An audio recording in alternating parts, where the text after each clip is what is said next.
And now we turn it over to Josh Boyko for a look at this week's sports news. So Josh, are you sports? They're in the Olympics, so I don't see why not.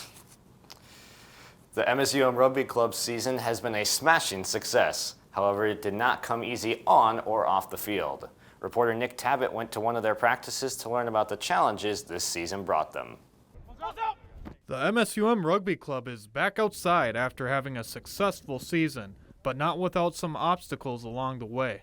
I feel like Mother Nature isn't really working with us because it seems like every Wednesday we end up having this snowstorm or something occurs where classes get canceled, the campus gets closed, as if they almost know that that's the day we want to use. Due to the long winter, the team was confined to training in limited spaces like this gym here. But now that the snow has melted, the players can get all the training they need here on the turf. Head coach Cody Krock-Kramer is grateful for the club to get its practice field back. Feels like a little like 5-10 degrees a little colder than everywhere else, but it's way worth it. It's been such an asset for us. Getting back on the turf is just one of the highlights for the club this spring.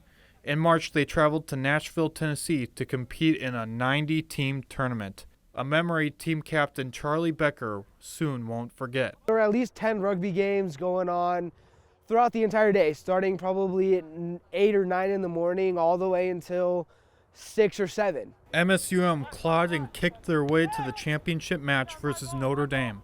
But with the weekend coming to a close, the players and coaches had to make a very tough decision. We had a 16-hour drive back home. We wanted to be able to make it to our classes Monday morning. If we would have played in that match, we wouldn't have got back until probably 2 or 3 in the afternoon. The club forfeited the match, but held their heads high after their successful trip. Really, everything that they've done, all their successes, has been on their own shoulders. With the field in great condition, all there is now is to finish up the season strong. With photographer Josh Boyko, Nick Tabbitt, Campus News Sports. The club will wrap up its season later today as they compete at the All Saints tournament in St. Cloud. MSU Moorhead Volleyball has a new leader for the upcoming season. MSUM has named Carrie Thompson as their new head volleyball coach. Thompson spent the last 2 years as the top assistant at MSUM. She replaces Bob Jones, who retired from coaching earlier this month. Thompson previously served as the head coach at North Dakota State from 2010 to 2017. She says she's excited to get started and is thankful for the students who believe in her. Concordia Baseball's Bucky Burgow Field is about to see major improvements that coaches say will be great for the team and community. There are 2 phases to the upgrade project. Phase 1 is currently in progress, consisting of new grandstands, dugouts, netting for foul balls, and even inning-by-inning scoreboard to come later. Assistant coach Bucky Burgow tells us he's also excited for Phase 2 of the plan, improvements that will open up new opportunities on the field that bears his name. But secondly, and really a dream that I've had for a long time, is turf the whole field. In the right field corner and the left field corner, it'll be marked for Little League Baseball. The upgrades to the field are expected to be done in a year, but Bucky hopes within the right time the construction could be done as soon as this summer. At times this spring, it felt like winter would not end. For the MSU Moorhead track team, the outdoor season has been a wild ride, with multiple meets being canceled and constant rescheduling. Reporter Bryant Stenberg found out how the team is staying motivated during this spring season that at times has felt like winter. Just a few weeks ago, it felt like winter may never end. But now we are seeing melting snow and sunny skies, allowing the MSUM Dragons track team to practice outside. It's been a welcome change for the team, as they can now practice in conditions similar to their meets. As you can see, there's elements to deal with. There's changes in temperature, there's wind, there's rain, there's things like that. While the track is in good shape, the spring melt is impacting some athletes.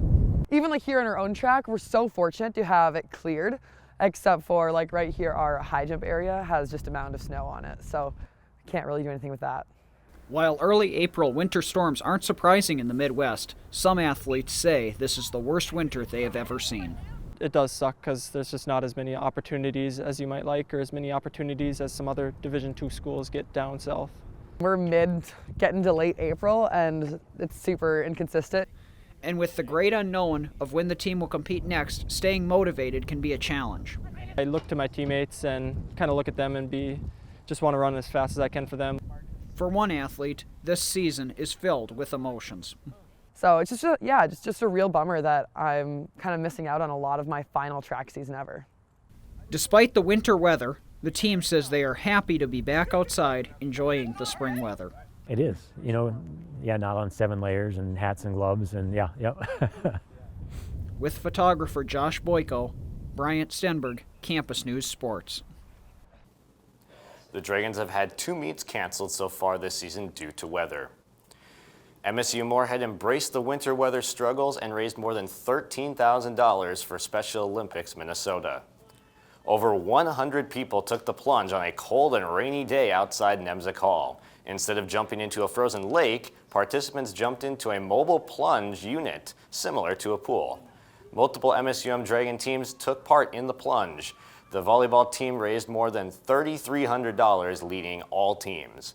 Combined, all the teams raised nearly $9,000.